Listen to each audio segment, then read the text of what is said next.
Pre-season is over and the Premier League has moved a step closer on a slightly concerning note for Norwich City after losing 3-0 at Newcastle in their final friendly game. Dave Freezer here alongside Paddy Davitt and Connor Southwell, coming to you as ever on Future Radio 107.8 FM, whether you're listening to us on our audio feed or watching us on the PinkUn YouTube channel. Thanks very much for joining us, and do remember to subscribe as well.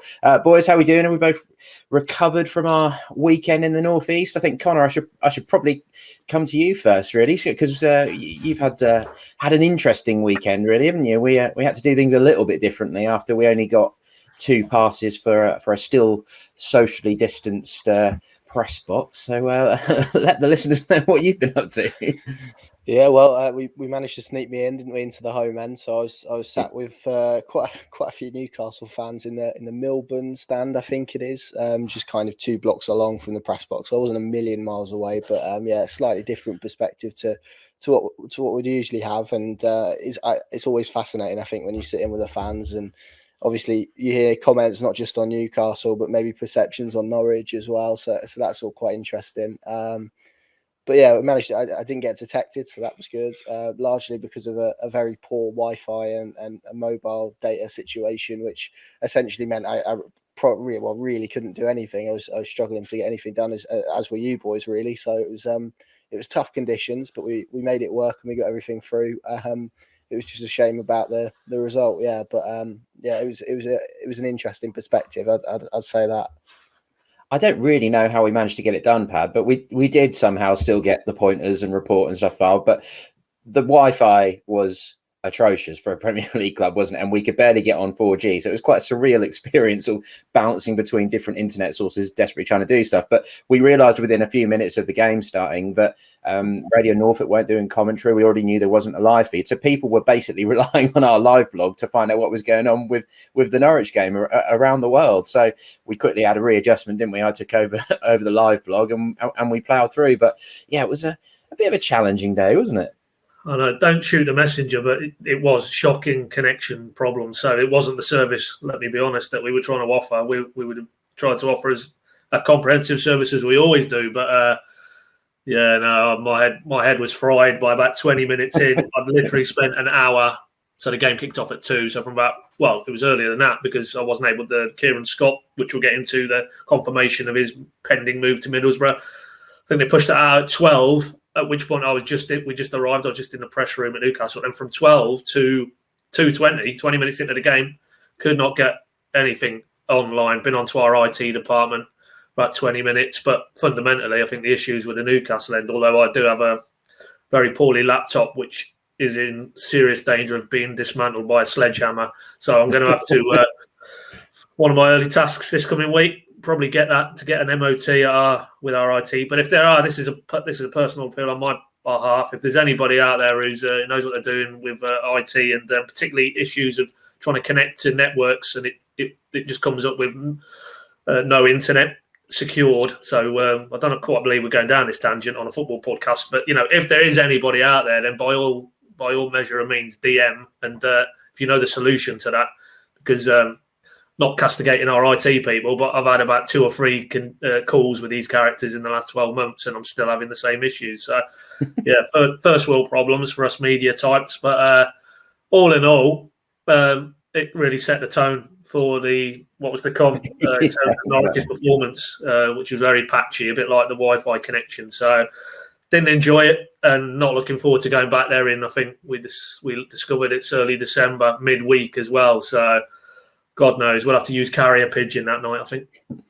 By hook or by crook, we got the job done. We're smiling about it now. I don't think we were quite as much as we crawled up the A11 in the dark last night after a long day, which had started with a kit reveal at 9 a.m. and things like that. But it's all fun and games, isn't it? It's all part of the away days. And we saw there was a nice sight actually when we stopped for a bit of grub on the way home, wasn't there? We saw some was it Portsmouth fans, and there were away fans at a service station, which used to just be a common sight, wasn't it? So Portsmouth, I wonder where they've been playing, and then you're having a look at the fixtures and things like that, aren't you? And it was great just to be in the car and hearing all the results pouring through. But there were 20,000 at St James's, and Connor, as you say, you were in that home end, and we were lucky enough to have 10,000 at Carrow Road Tuesday night. Hopefully, we've got something really to look forward to with the Liverpool game on Saturday, with presumably a big crowd, maybe not a completely full house at Carrow Road. We shall see. But that was quite the roar from the Newcastle fans, wasn't it? And probably even more so at half time when they saw a certain Alain Saint-Maximin come out with his training gear taken off and ready to play.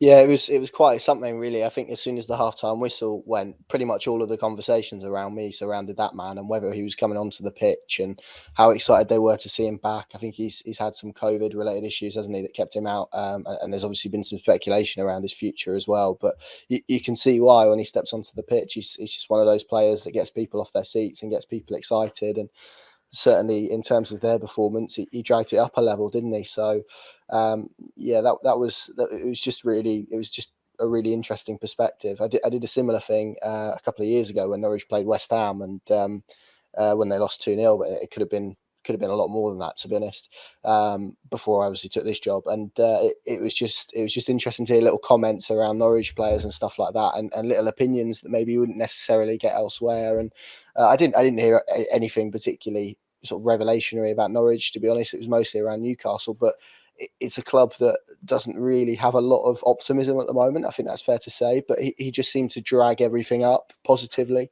And I think he does with the team as well. Every time he takes the ball and gets on a run, it gets the crowd excited. It put Norwich on the back foot. And, there's your welcome to the Premier League, because it seems like, or certainly did 2 years ago, every team in this division has a player like that who has the quality to win football matches. And he is one of those. And as soon as he entered the pitch, I think it spelled bad news for Norwich. It gave the crowd a lift, and it probably left them a little bit open and exposed at times in what was a depleted squad, wasn't it, for COVID issues. So it was in many ways great to hear the roar and great to hear goals celebrated, but from a Norwich perspective, it probably wasn't. But as a whole, like you say, even listening on the radio and hearing a goal go in and then some crowd noise, it was exceptionally welcome. So it was just a shame that Norwich couldn't really get to grips or didn't have enough in the tank to kind of replicate their first half performance, which, although not perfect, was probably relatively encouraging against a team that's been in the Premier League for a few seasons. Yeah, he was exceptional when he came on.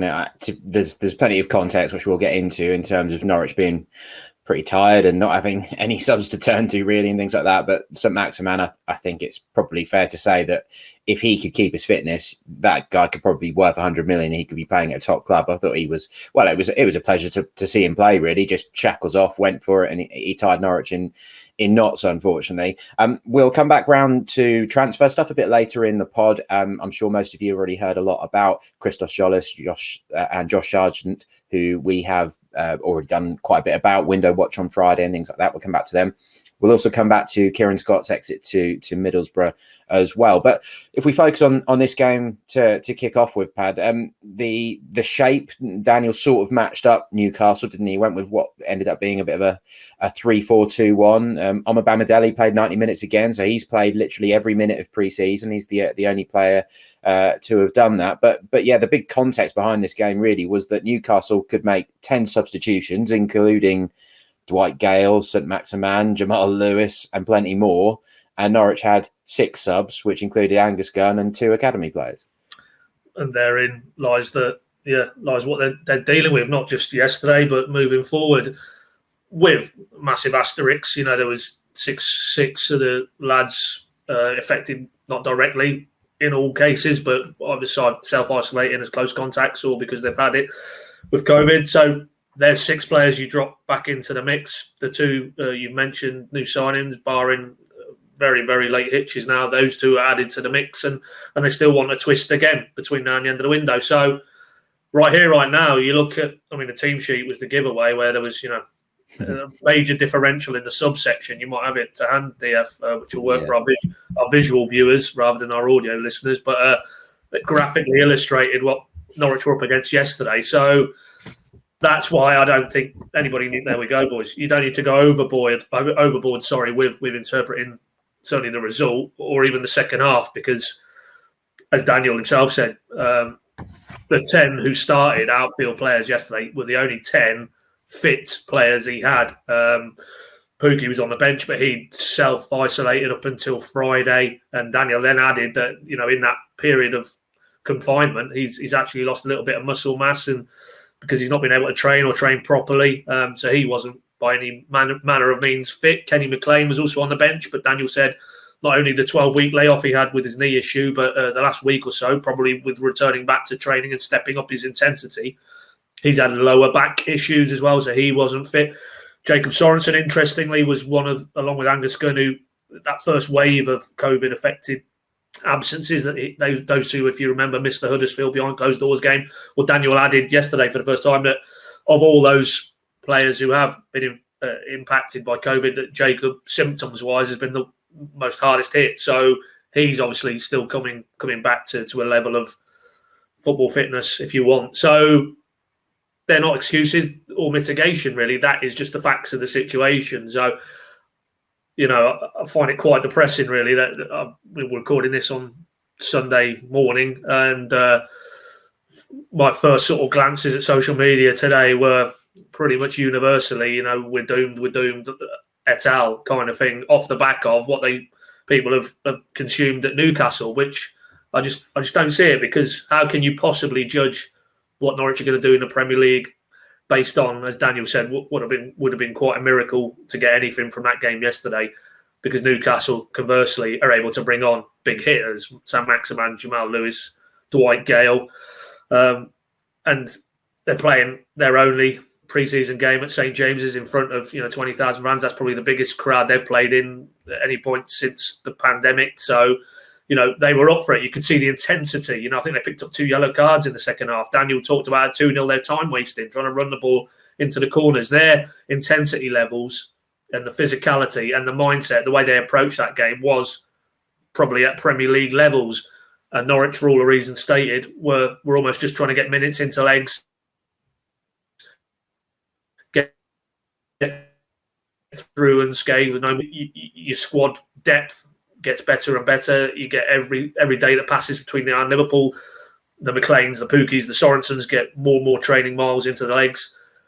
And Liverpool, we'll see what happens. We all know it's going to be incredibly difficult to get anything from that game. But for me, extrapolate from that Newcastle situation and then predict how the rest of the Premier League, I've been seeing doomed by Christmas. I just find it all rather unnecessary. No, I'm not trying to be rose tinted about it and saying that Norwich are going to pull off a miracle and finish in the top half or whatever. But by the same token, I think it's very premature in the current climate to predict their impending doom this early. Let's see, once they've got all their players back and the new signings. Daniel said it. He said it after Gillingham. Prepare for a bumpy start to the season. So that's what it's going to be. That's irrespective of the opponents they've got to play in August. For all the reasons stated, for the disruptions to the pre-season, it's going to be a very, very challenging start to the season. And so why be so willing to rush the judge and almost pen the obituaries now? Or, as I say, I find that negativity a little bit tiresome, if I'm honest. Yeah. And we all know that pre-seasons can go exceptionally well, and then when you actually come to it, things fall flat. So you don't want to get too carried away with it, and particularly with the context that we put there. So let's not dig into that second half too much, Connor, because that was a pretty forgettable 45 minutes, wasn't it? Norwich wanted to get off the pitch. Sam Maximan beat Gibson late on and very nearly made it 4-0 as well, didn't they? And yeah, the little niggly fouls and stuff like that. Tim Krul in particular was really in the referee's ear in the first half, wasn't he? He was not impressed at all. But yeah, as you say, Newcastle took it seriously, and speaking to Ben Gibson afterwards, he sort of admitted, well, maybe we should have been a bit more like that as well. That was the sort of things that Norwich were doing well last season. They were being that bit more streetwise, and maybe that's missing Hanley, maybe that's missing McLean, that little bit more experience and things like that. But just to look at the first half in isolation, Connor, that there were some good moments in amongst it, wasn't it? And there was one, having seen the highlights back now as well, a cracking effort from Pierre-Louis Malou. Yeah, I thought the first half was relatively encouraging. As I said earlier, not perfect, but there were points where I saw them control possession. They were dictating the flow of the game. They had relative amount of chances, mainly through that man and long shots. And there was kind of a disjointed element to their attacking play, but equally, they were, Timu Pukki was on the bench, Milo Rashica is at home, Todd Cantwell was missing with injury. So we could, you could throw numerous other names into that mix. Josh Sargent isn't in the building, Sholis isn't in the building yet. So I think there's as we've spoken about, a lot of mitigation, and it's not excuses and anything like that. I think it's just facts. And if you take that first 45 minutes, and I think the second one was largely about fitness and maybe the different levels of it between the teams, and Norwich maybe, again, because of that kind of week that they had with 2 games called off, they're probably a week, 2 weeks behind where Newcastle are at this moment in time, and their squad is as well. So taking all of that into kind of in the round, looking at it in the round, and then considering that first half performance, I thought it was okay. Nothing to kind of write home about. And as Paddy says, doesn't mean that they're going to stay up by 20 points. Doesn't mean they're going to go down by 20 points. But I think Daniel Farke will have extracted a lot in it. They're playing a new shape, 3 at the back. It's something they've not really played much of. They've only seen them do it really in this pre-season. They didn't do it in the Championship. So there are plenty of things to kind of look at. It was interesting because they struggled with how teams pressed them last time, and Newcastle did change how they pressed, and that did in the first half, I think, sway the pendulum a little bit in the home team's favour, but not to an extent where you were concerned for them. It was, as we spoke about, only really when they made those kind of that host of changes at half time. So Maximin came on, Gale came on, that really sort of tipped the balance of the game. And again, even players like Leigh-Malou, for example, who I'm trying to think now, but I'm not sure he's played 90 minutes in pre-season yet. I think yesterday was probably the first time. So that goes to show where they are at the moment. A lot of those players got their first 90 minutes of pre-season in their final pre-season game. In terms of preparation, that's not ideal. And I was kind of thinking back to the press conference that Daniel Farke gave after he signed his new contract, and he said one of the elements that Norwich City will need to stay in the Premier League is luck. And so far they haven't had any. So hopefully that changes. But yeah, I think Paddy's absolutely spot on in terms of what he says, because I've seen a lot of maybe what I call scoreline analysis, people looking at the scoreline and maybe being a bit concerned. And look, people are right to be concerned. There were concerning elements of that second half performance. Yeah. But equally, there was a lot of positives in that first half and a lot of encouraging signs, which I think people could also hold on to as well. So I don't think it's written in stone that, we're all doomed and there's no point anyone turning up on August the 14th. It's still going to be incredibly difficult for them to stay up. And I don't think you have to be a genius to work that out, but they're not confined to relegation because of a pre-season defeat. You mentioned some brilliant pre-seasons. In my head, that one in 2009 stands out, where they were unbeaten, and then obviously that first game of the season rolls up against Colchester, and we all know what happens. So I think it can be incredibly difficult to kind of look into things too deeply, both scorelines and performances.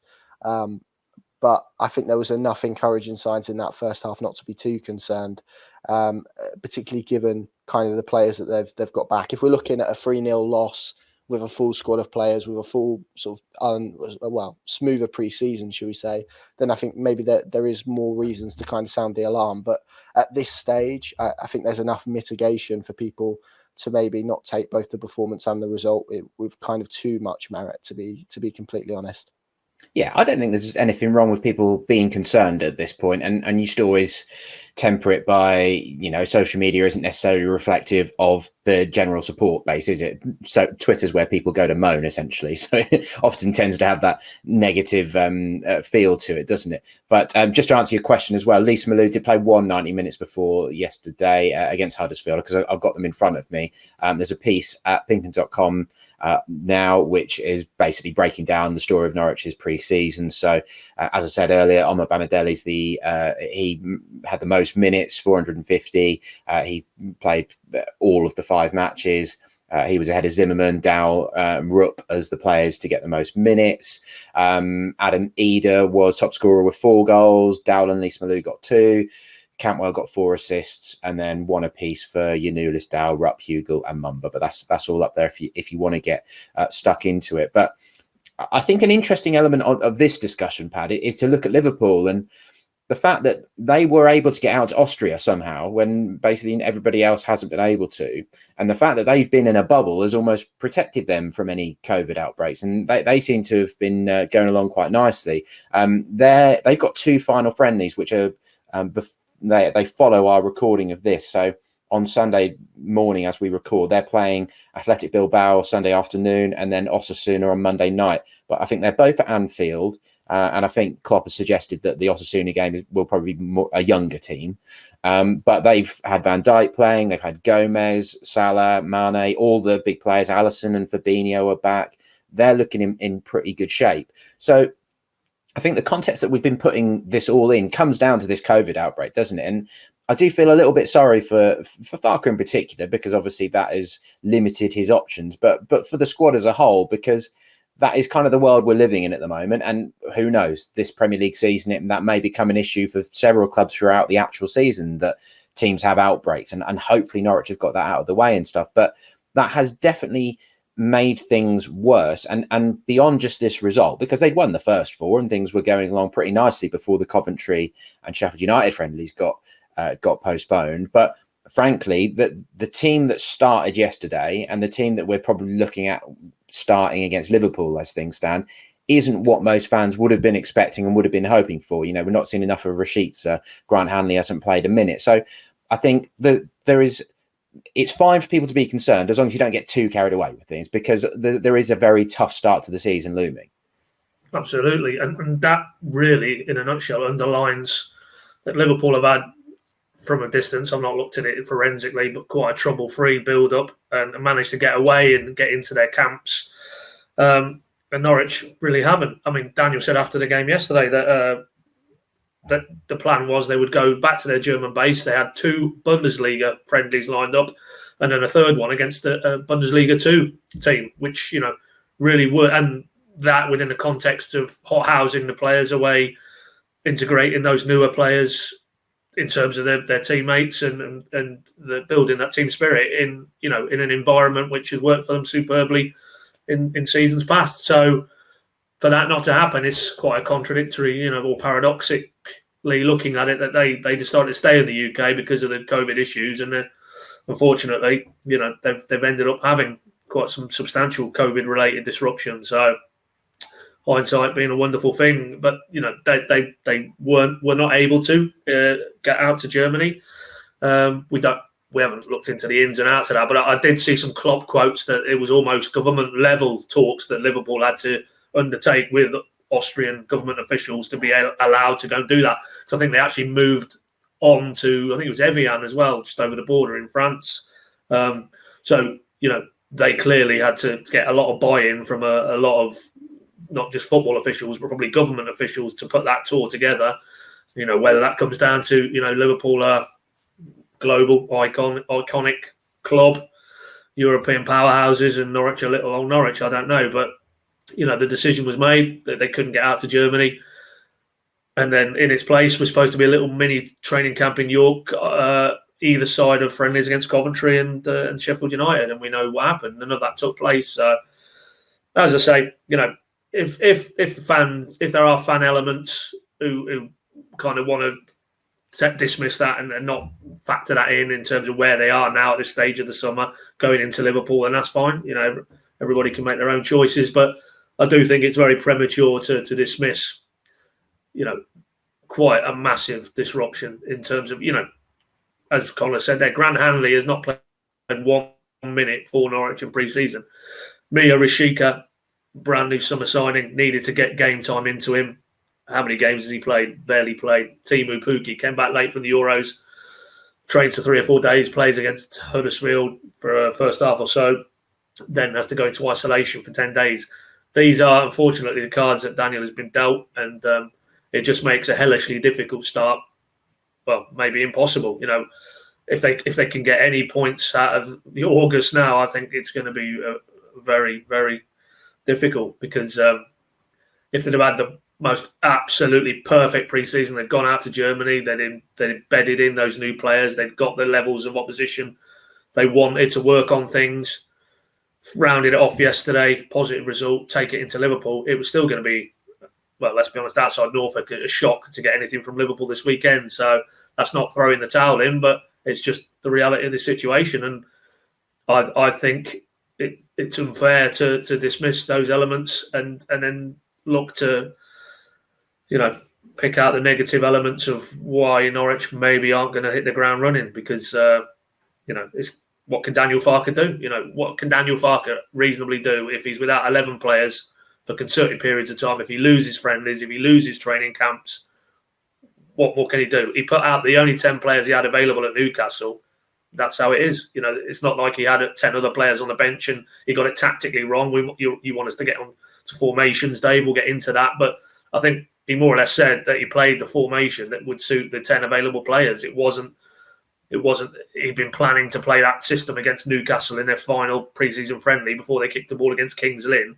That was almost the only way he could go yesterday, in his opinion. So, no more to be said. We know the situation, and it really does make what was a very difficult start, almost impossible for me. If you're expecting them to go and be in a position where they can probably beat the likes of Liverpool, Man City, Arsenal maybe less so, and Leicester, newly crowned Community Shield winners. No, I think that's probably just beyond them at this stage. But that's not me saying anything different to what Daniel said when he said it's going to be a bumpy start. So let's see how bumpy it is. But I think the great leap forward, if there is going to be one this season, isn't going to be happening in August. That's for sure. You went a bit Sean Dyche at one point in there, Pad. You said before, mate. You said before. Was it Connor? Was it Window Watch? Somebody said I sound a bit Sean Dyche. Yeah, we've definitely had a comment along that. I think he's from Kettering, isn't he? Which isn't a million miles away. Not a million miles. So. Yeah. You just dropped a couple of octaves and got a bit of a frog in the throat. I was like, hang on. What we need to do is we need to get Ben Gibson on the phone, and then I'll put on a Sean Dyche impression and see what the reaction is. I can imagine it was quite funny, actually. I'm not breaking any confidences, but before you interviewed him after the game yesterday, he was in deep discussions with Jeff Hendrick, another ex-Burnley type, and I wonder what that was. I wonder what the topic of conversation was there. I'd love to have been in the vicinity of those two, but they would seem to be having a very intense dialogue about something. So what would be the common denominator, I wonder? Well, while you were talking there as well, it also came into my mind that, of course, that famous Manchester City win, the 3-2 in September 2019, that happened when they were backs against the wall, weren't they? They had, was it 8 or 9 players unavailable, vastly seen as underdogs going into kickoff that night, and it inspired them to sort of pull together and pull out a really special performance and result where they had to battle so hard to hold on to the lead that they got. So who knows? I mean, I'm not really worried about any of those 3 games because, as you say, if they lose all 3, then as long as they haven't got thumped 5-0 in each one, then it's not really going to be panic stations. But I think the 2 Carrow Road games, I think the atmosphere will play a big part of that, and Liverpool hopefully won't have found their rhythm. I'm still a little sort of niggling feeling in the back of my head that they might pull off a shock in that one. I don't see Leicester as being sort of an unwinnable one either, although obviously clearly a very good team. It's the Manchester City away one which concerns me. We're thinking that the League Cup second round draw will be at some point this week, aren't we? So that could well be an interesting game as well in terms of some of these players who are going to need minutes and need to get up to speed. You never know, maybe even Josh Sargent and Christos Solis, if they're in the building by that point, could be against a lower league opposition. But of course, we saw 2 years ago they went to Crawley and absolutely just failed to turn up, and that was kind of when Patrick Roberts' card got marked that night, wasn't it? And Philip Heiser didn't really impress, and all those sort of things. So, right, I think this is a good point then, as you teed it up, Pad, to bring in a bit of audio from Ben Gibson. I spoke to him after the game, and this is what he had to say. First half, you guys must have been reasonably happy. Yeah, reasonably. I thought I thought the structure was good. I thought we defended well as a team. Had a lot of possession, probably created the better of the chances without having any real clear-cut ones. I thought it was a fairly contested game. We were probably the better side. Obviously, come out second half and we were nowhere near at the level that we have to be at. So, look, it's obviously friendly. It's important you don't get carried away, but at the same time, that's the harsh reality of the Premier League. And if you're 1% off it, even against a team which, with all due respect, Newcastle, they're not a Champions League team, then you're going to get punished. So that's what happened. I would rather it be now than next week or in a few weeks' time. Look, it's important you don't get carried away. It's a friendly. We've got lots of lads missing. We're very young out there. You can see that. But it's a real big learning curve, and that's a level you have to be at to compete. So as I say, harsh reality, that's the positives. We showed first half we can compete, but it's got to be 90, 95 minutes. The isolation side of things has obviously been a real challenge for you guys. I guess today is probably when we really saw the impact of it, when they were able to, well, they had 13 subs on the bench, so it was always probably going to go that way in the second half to some degree, wasn't it, when they can bring on so many fresh legs? Yeah, I mean, yeah, look, that's it's not an excuse I want to use. That we have to be able to compete, and that's a challenge that we've got to face head on this year. It's something we can't control. We control it the best as we can, get tested every day, but it was something that happened and has set us back. It might set teams back at different times, so that's the reality. We have to deal with it, and we have to deal with it better than what we did in the second half today. Albeit, yeah, it was a tough challenge. A lot of young lads out there, you know, Andrew, Adam, Jacob came on. We've got a lot of players that are playing together for the first time, and today what was a different structure. So I think we all know that we're sort of 3, 4, 5 players off maybe what our first 11 would be, albeit I don't pick the team, but we're missing a lot of experienced players there, and I think that showed in the second half. Little fouls, being a bit streetwise, professionalism, all the things we were really good at last year, we didn't implement today in the second half. So look, don't get too down. It is a friendly, but take the lessons and the positives, if you want to say that, but take the lessons from it, and that's the level we have to be at. So Max, man, that's sort of a timely reminder of what you're going to face week in, week out, because he's probably £100 million player if he kept his fitness, didn't he? Yeah, you see him talking to Jeff Hendrick there. He said if he stays fit and he has his head screwed on, he should be in the top team in Europe. But that is the Premier League, and that's the test that we're going to enjoy, and we've got to take head on. So whilst we didn't deal with it well second half, that's something that we have to be more streetwise with and clever with, and if we have to double up on him, if we have to foul him, if we have to bring him down, sort of things we've got to do, and we have to learn and learn quickly. So massive learning curve second half, and stuff for us to improve on. But most importantly, we've got minutes.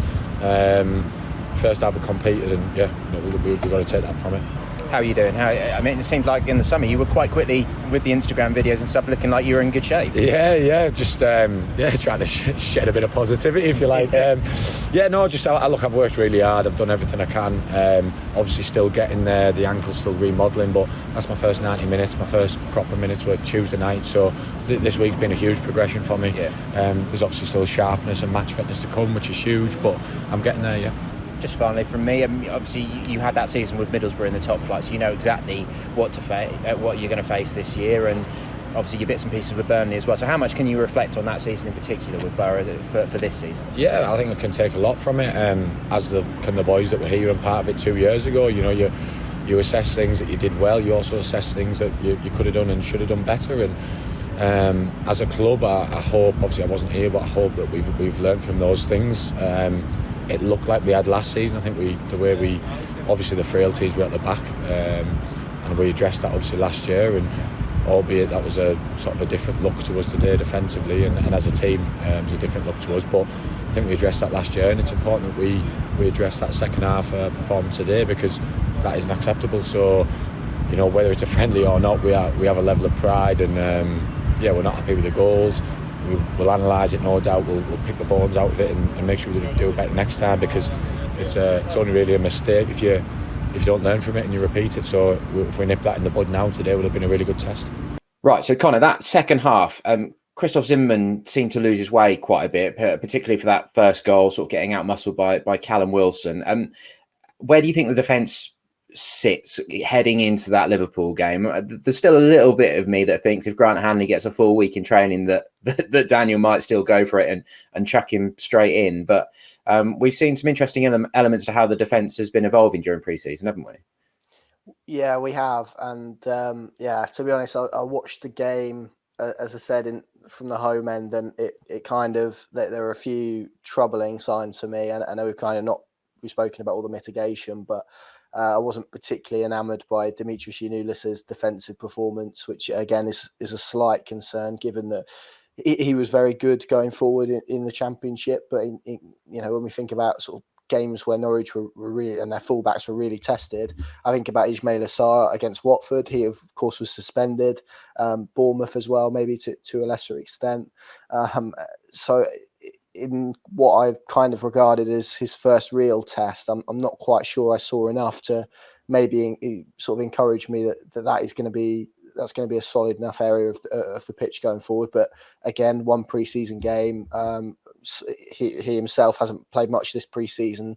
Could have been a really good learning curve for him. So again, not reading too much into it, but just sort of pointing out that fact. We of course know that Norwich would like another fullback. In terms of the centre backs, yeah, it's difficult. Like you say, Omobamidele has played the most. I thought he was pretty good on the whole. There were a couple of kind of inexperienced where he sort of tackles where he really went sliding in and mistimed them, when he probably just sort of stood his ground and tried to kind of reduce the space a little bit. But on the whole, it was fairly good. Ben Gibson, as we heard from that audio, is essentially playing with a swollen ankle. So again, first off, I thought there were some really good bits. I thought there were some not so good bits, but that's to happen when he's missed a lot of football. And Christoph Zimmermann as well. This is a man who's not played much football this year, really, because of various injuries. Obviously, had that Hanley and Gibson combination that was so fruitful in the Championship that kind of saw his game time limited as well. And then when he did get his opportunity, he got injured, and that paved the way for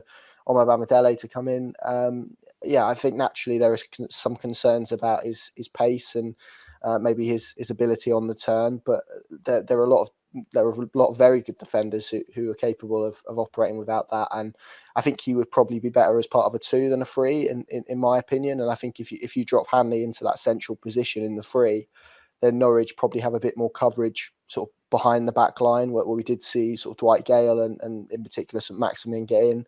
And then for me, the major cog is that defensive midfield. That's the glaring one for me, that really needs to be kind of resolved before the end of the window. And obviously whether they get Ollie Skip back or whether they don't at this stage is fairly, well, it's looking unlikely, isn't it? But I think increasingly, having watched them across pre-season, that is the position that is screaming out to me as one that they need an extra body in. And as much as I think Billy Gilmore is an exceptional player, and I think he will be a very good loan signing for Norwich City, in terms of off the ball and protecting that back 4, I'm not quite sure he is fully where they need to be in terms of, you look at the level of protection that Skip gave them. So as a defensive setup, I think there's probably, well, 2 elements really. I think there's probably a bit of coaching to do on that, a bit more coaching to do on that 3 at the back. At times the distances between the centre backs were too great. There were times where Gibson was trying to get them higher and they were slow to do that. So a really couple of small technical issues that could become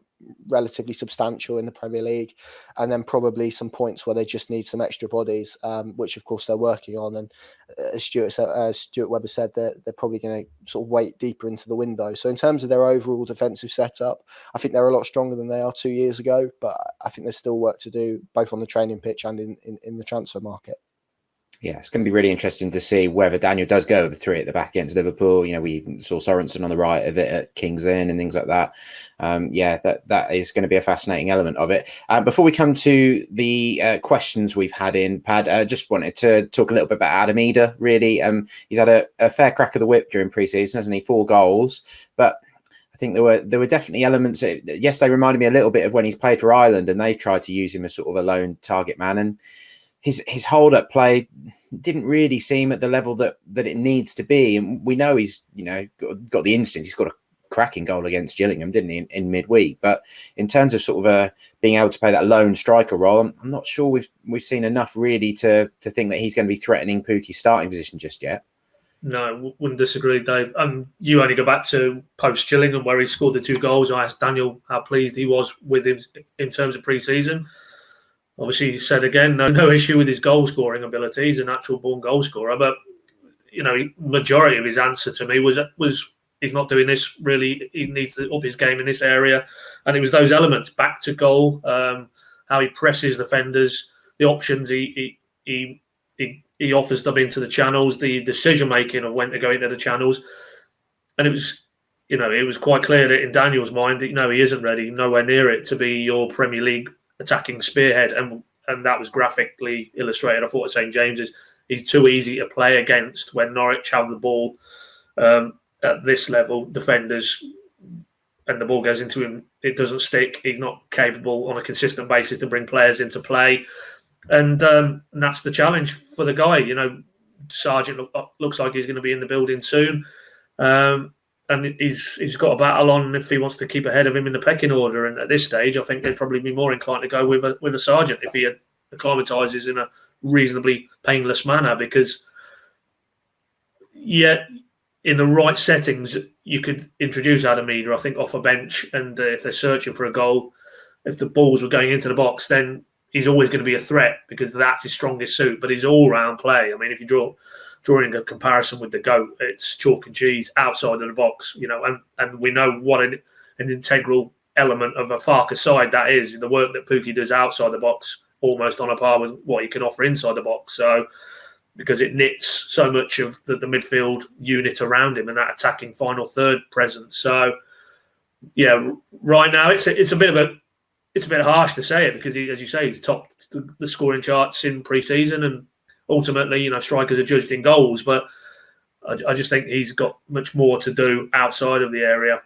to really come into the conversation. Could he start ahead of Pukki right now? If Pukki's fit, Pukki starts, and if Sargent comes as we expect him to, then I think he's got a battle on there. We expect Jordan Hugill to move on, so he'll be still part of it, but I think he's probably going to have to accept a bit part role again, certainly at the outset, because it's very hard to construct an argument when everybody's fit and available in terms of the striking options that you go with Adamida. So, hopefully he's the type who will take that on board from Daniel, and he needs to, because, he really had a season that was very heavily disrupted last season. Others are now coming past him on the rails, and, for all his talent, he does need to kick on, and it's going to be difficult to try and do that in a Premier League setting. So, conceivably, you could see a scenario, maybe we get to January and he's had no game time, that maybe it's best for all parties he goes and gets maybe Championship loan football under his belt, because I don't think it's going to do his longer-term development any good just to have another season where there's 10 minutes at the end of that game, there's 5 minutes starting this cup tie. I don't think that's going to help him, really. So, he might counter that, well, I've scored you 4 goals in pre-season. That's surely, why I'm in the side. And you would say, well, yeah, but that's in a Farke setup, only part of the equation. And what he's delivered in terms of goals, I don't think he's delivering in terms of what he offers outside the box.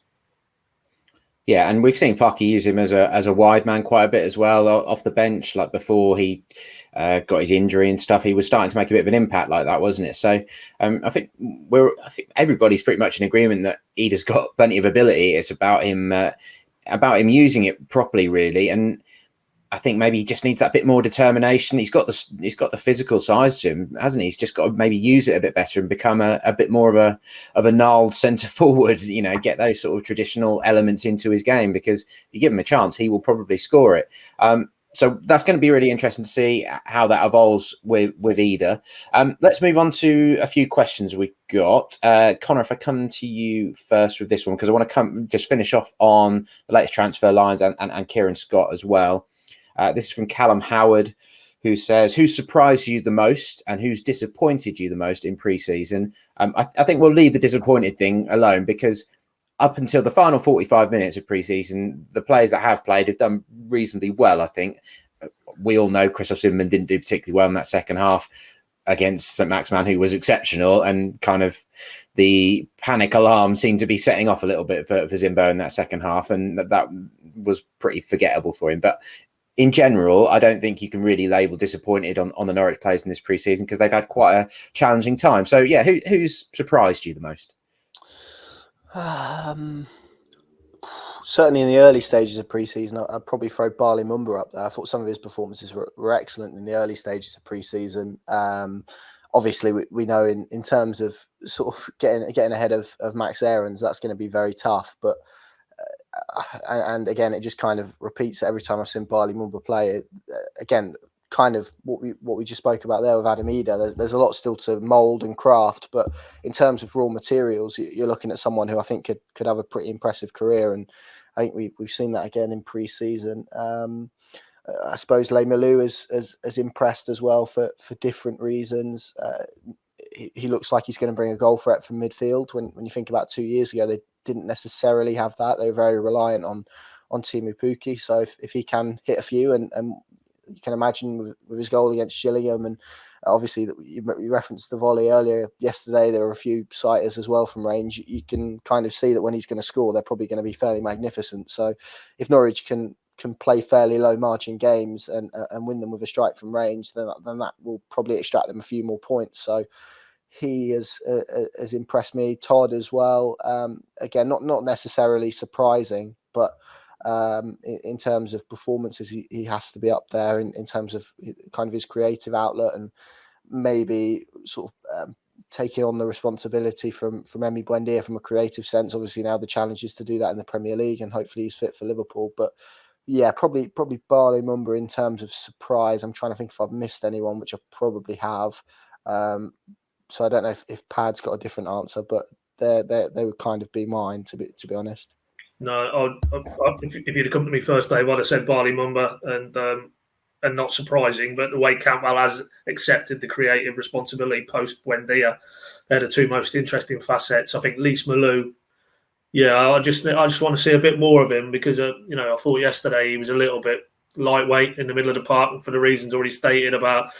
They do need somebody who's going to be a bit more combative there. That's probably not his game. But I'd need to see him over a longer body of time, see if he is, as people seem to be pigeonholing him like a Premier League Mario Vrancic maybe. But if he is, then happy days. But I think then you'd need the right players around him and Gilmour for that matter. But Barley Mumba, surprising. And then Todd Cantwell, most pleasing, I think, because...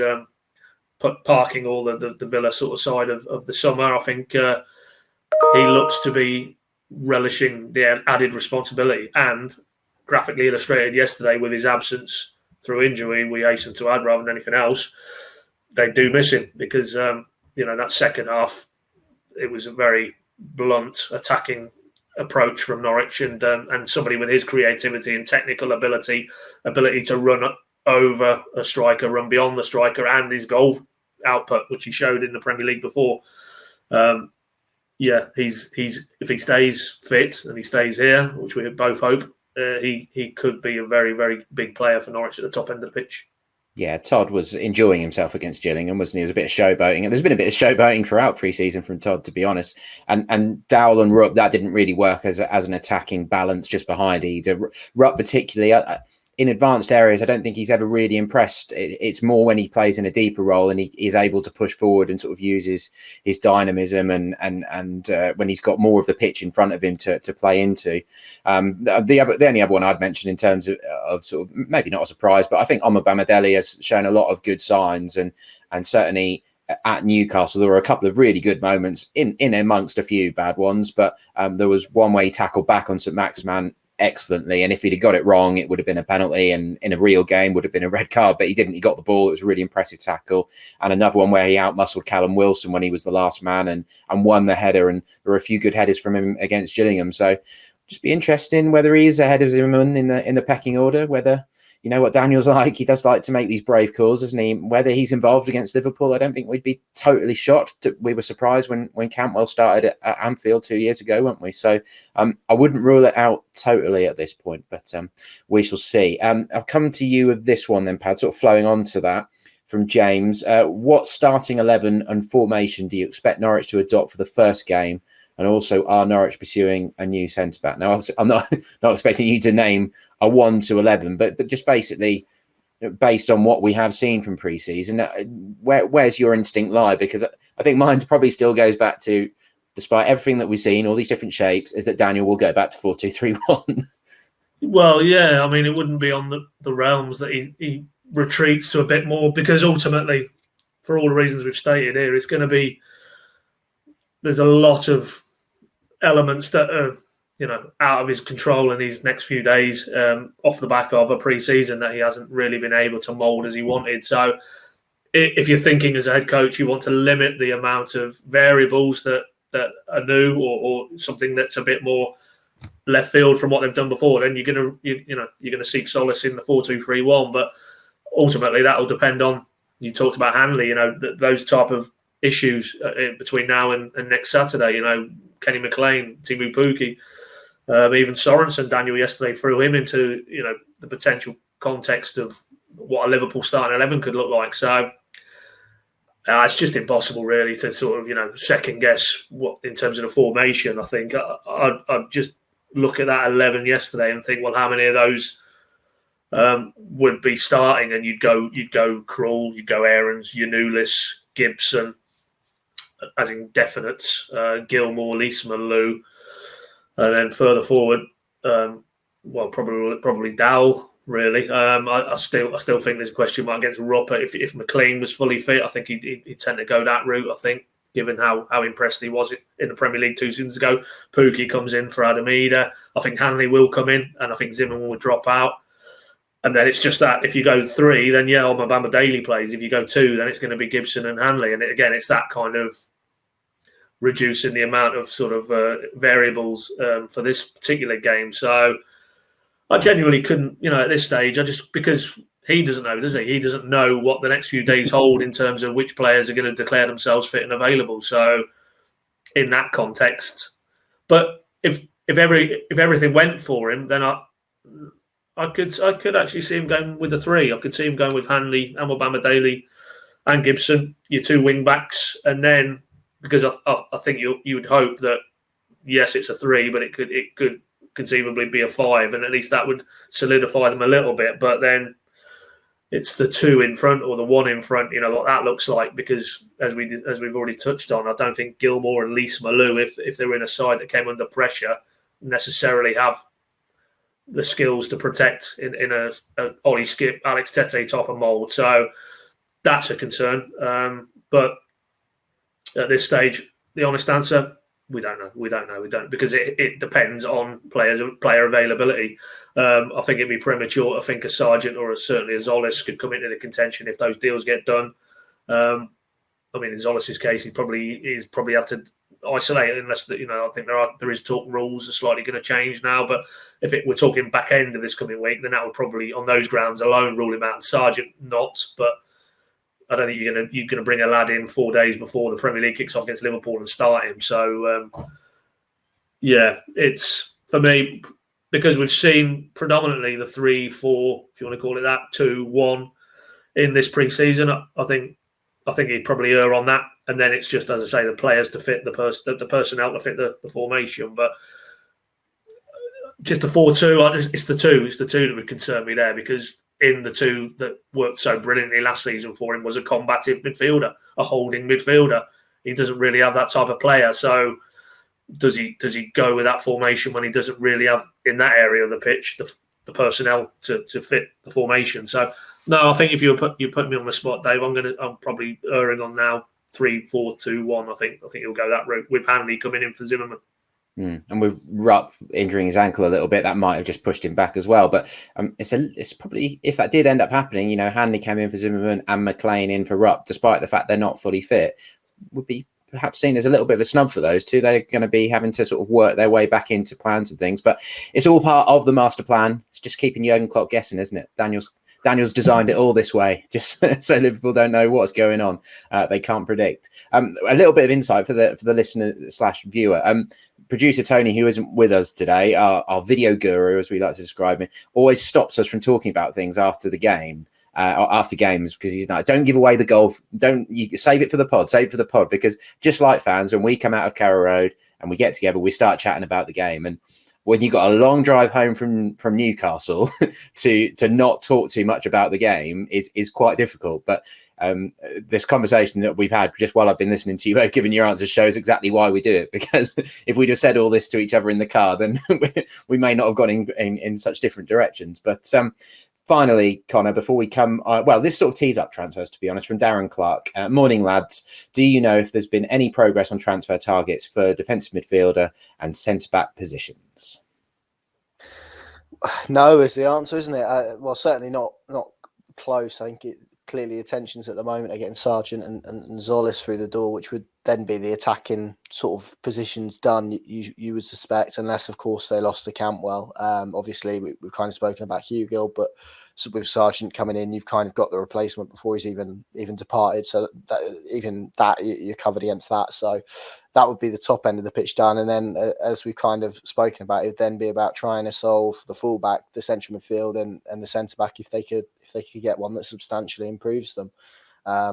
Increasingly, that centre back looks like it may well be the lone route, if anything at all. So no, it's the short answer. But of course, they've got a few more weeks, haven't they, to play with to fill out all of those positions. They've always been linked with Brandon Williams as a left back. Centre back has been very quiet since we had obviously the Aya stuff, and defensive midfield. Well, we can't fully close the door on Ollie Skip, but he's been heavily involved in Spurs pre-season.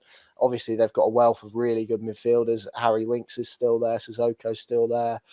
Ndombele is still there. Højbjerg still there, for example. So that's a lot of players that he's going to have to come through. So, yeah, who knows? They could still be a possibility where he returns, as unlikely as I think it is at this stage.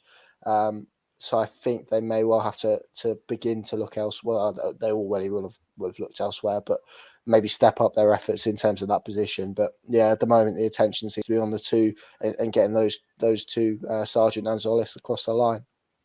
Yeah, certainly in that second half yesterday at St James's Park, my mind was going to, they need another defensive midfielder here. This is where a Tete type comes in and can just put out a few fires, and that isn't Gilmour from what we've seen of him so far. And I saw some people saying we need Ollie Skip after the game. Of course you need Ollie Skip. Everybody in the whole Norwich City bubble is in agreement that if you can get Ollie Skip back, you get him back. He's very clearly, well, you're probably talking about a £20 million player if you want to look at it in that way. But if it's not going to be Skip, I would like to see someone else coming in, someone who can add a bit of muscle to the mix. One other little line I just wanted to mention: Maurice Leitner did get a deal. He is going to be playing for FC Zurich in Switzerland this season. He signed a 1-year contract with them. Was on trial at a club in Poland. The name escapes me now. It wasn't one I recognised, but they were runners up in Poland last year. Apparently, they weren't impressed enough by his fitness, but he's joined Zurich. So, just finally to bring the pod to a close, really, Pad, if you just sort of tie together, really, we talked a bit about Jollis and Sargent, but there's also this Kieran Scott element to the whole recruitment issues as well. He is confirmed as going to Borough as their head of football. We've heard Neil Warnock's comments and stuff on that this week. But from what we understand, his sort of impact on the recruitment ever since this sort of Borough reports first came out has been marginalised a bit, hasn't it? Yeah, in a nutshell, yeah. I mean, ultimately, he clearly has indicated that he'd like to leave his post and go and work in recruitment in another area. And we know that recruitment is such a competitive marketplace that I'm sure Norwich were very keen that, because ultimately said this on the Window Watch Friday, this window, the window they're in now, planning for that, Zolis being an example, 12 months in advance they've been tracking Zolis. So the players they've gone for in this window and will go between now and the end of the window, the groundwork gets put in months and months and months ago. So that's already done. Kieran Scott had his full input into that, no doubt about it. What they'll be looking at this stage now is the cycle is January and into next summer. And so I'd imagine his input into those next upcoming windows would have been dramatically reduced since, because this has been going on for weeks and weeks. I think they were just trying to get to a position where all parties would be happy with, when this actually gets confirmed. And yesterday was the day. And I find it interesting that the Warnock quotes, it doesn't strike. Well, I didn't think before I heard from him, but I certainly don't think now that this is Neil Warnock wanting to go down this continental route of essentially somebody coming in and maybe having more of an input into the transfer signings. Neil Warnock, I don't think, is a man for that. So this, for me, feels like a bit of a transitional moment at Borough. He's talking about, I think his contract is 12 months and he's out. So it looks like that they're getting Kieran Scott in the building so that he can really then post a Neil Warnock era. They'll probably make a similar type of coaching appointment, I'm sure, to what Norwich did with Daniel, and then he will work closely with that individual. So good luck to him. We've said all that needs to be said on terms of his impact working with Stuart Webber and all the other recruitment people at Norwich. But in terms of what it means for Norwich, I think they put in their statement yesterday. In due course, they'll map out. But from what we're led to believe, very relaxed about it. There'll be a few internal movements. That there's one they're looking to appoint externally, and that's head of technical scouting, I think. But they're very happy with what a post Kieran Scott recruitment situation looks like at Norwich. And as I said on Friday, ultimately Kieran Scott's boss was Stuart Webber. And if Stuart Webber remains in the building, which I know is another pod entirely, but he's certainly here for this window and the January window. Then I don't think you need to be too concerned if you're a Norwich fan, because Stuart Webber is ultimately the person who has the final say and presses the button and gets these deals over the line. So yeah, it's as with players at Norwich, the ones who do well will attract interest, and if the time is right and the proposals meet what those players want at that stage of their careers, then they go. And why would it be any different for exceptional staff away from the football pitch? Because that's the model at Norwich. So good luck to him, and then we'll see what's next for both clubs. But I certainly think Norwich are better geared up at the minute than Middlesbrough. I think Middlesbrough look like a club who are probably just going through quite a transitional period and trying, maybe looking enviously at what Norwich have done and trying to maybe replicate some of Norwich's success and structures and procedures and processes. And if that's the case, why wouldn't you try and bring one of the architects on board? And of course, we all know Kieran Scott's personal ambitions were to move into that area of sporting director / head of football, whatever label you want to attach on it. He hasn't an opportunity right here, right now to do that with Norwich. So, he's looking at it as a step up in his career. So, yeah, good for him, but not necessarily a disaster for Norwich because, if you want to remove it back down to the player analogy, James Maddison moves on. Emi Buendia comes in. Ben Godfrey moves on. We all hope Andrew Omabala Daly kicks on. Cycles, players come, players go. We're recording this at the same time as Lionel Messi apparently holding back the tears at his Barcelona exit. There's the greatest player to ever play, leaving that club. Barcelona will not implode. Barcelona will move on. So it's the nature of football, isn't it? And that applies equally to players as well as staff. Yeah, and I'm sure there will be plenty of scouts and whatever recruitment staff who will want to lay claim to, I found Pookie, I was a part of the Buendia and whatever. But at the end of the day, it's Webber that pulls the trigger on those. He's the one who makes the final decision in conjunction with Daniel Farker, of course. Stuart has always stressed that he doesn't sign first-team players without them being rubber stamped by Daniel. They work together, but Stuart's obviously the one that brings it all to Daniel's desk for that conversation, isn't he? And then they decide whether they're going to go ahead or not. So as good as the recruitment staff are, that decision is made by Stuart Webber in conjunction with Daniel Farker ultimately. Right, I think that is just about everything covered, and we can start turning attentions to that Liverpool game next Saturday, 5:30 p.m. Really looking forward to that. Well, we got a taste of it in the Gillingham game, didn't we? When the first On the Ball City was sung, it was pretty good, but hopefully it's going to be ramped up quite a bit when it's against Liverpool on Saturday evening. I should plug as well, in the papers on Wednesday in the EDP and Evening News, there's a 32-page supplement previewing the season, loads in there from our columnists. All the usual sort of stuff you'd expect at this time of year. Josh Sargent and Christos Zolis, we will keep you up to date with everything that's going on there in the next few days. PinkUn.com, of course, is the place to go for all the latest Norwich City news and views. If you're not already subscribed to our audio feed or to the YouTube channel, then please do, to make sure you don't miss any of our video or audio content. My video verdict, for instance, is up there after the game yesterday. We do those live as soon as we can after the final whistle, usually after we've interviewed the player. But for now, we also come to you in association with Future Radio 107.8 FM. Thank you very much for listening. It's on to that big game against Liverpool on Saturday.